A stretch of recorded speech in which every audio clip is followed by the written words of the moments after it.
Isa pang Pinoy boxer na si Pedro General Taduran ang nakakuha ng shot sa world title laban sa reigning International Boxing Federation IBF World Minimum Weight Champion na si Ginjiro Shigeoka ngayong darating na June 28, 2024 sa Otsu City sa Shiga, Japan.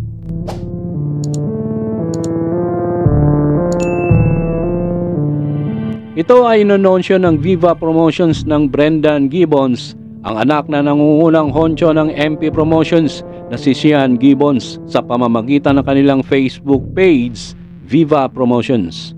Nakuha ni Taduran ang world title shot matapos talunin si Jake Amparo ng PMI Bohol Boxing Stable sa pamamagitan ng unanimous decision noong December 2023 sa Tagbilaran City, Bohol. Kabaliktaran, si Amparo ay lumaban para sa isang world title bago si Taduran noong unang bahagi ng taong ito.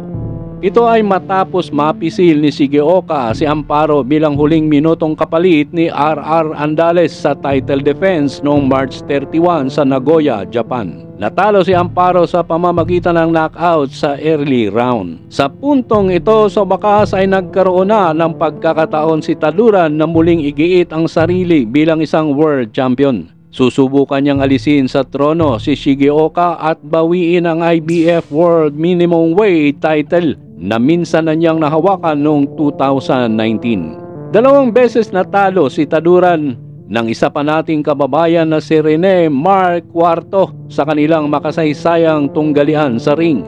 Sa laban ngang ito, naagaw kay Taduran ang IBF title crown.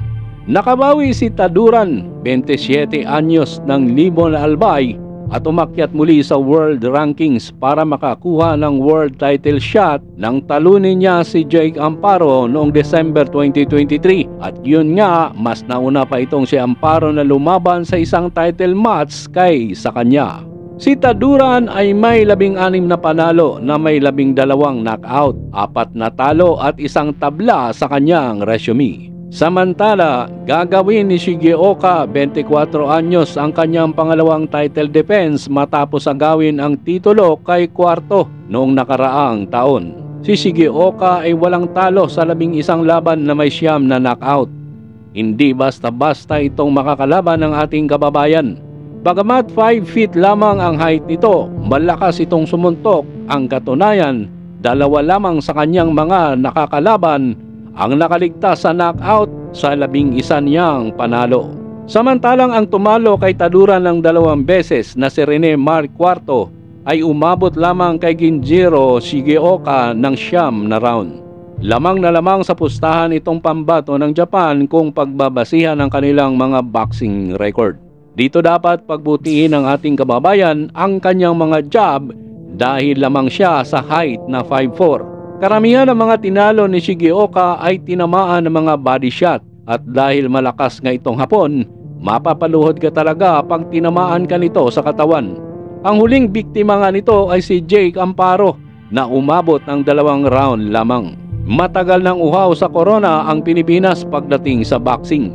Sana manalo sa kanilang mga darating na laban ang 2 Pinoy na sasala ngayong darating na June at July sa katauhan ng 2 nating kababayan na si Taduran at Astrolabio.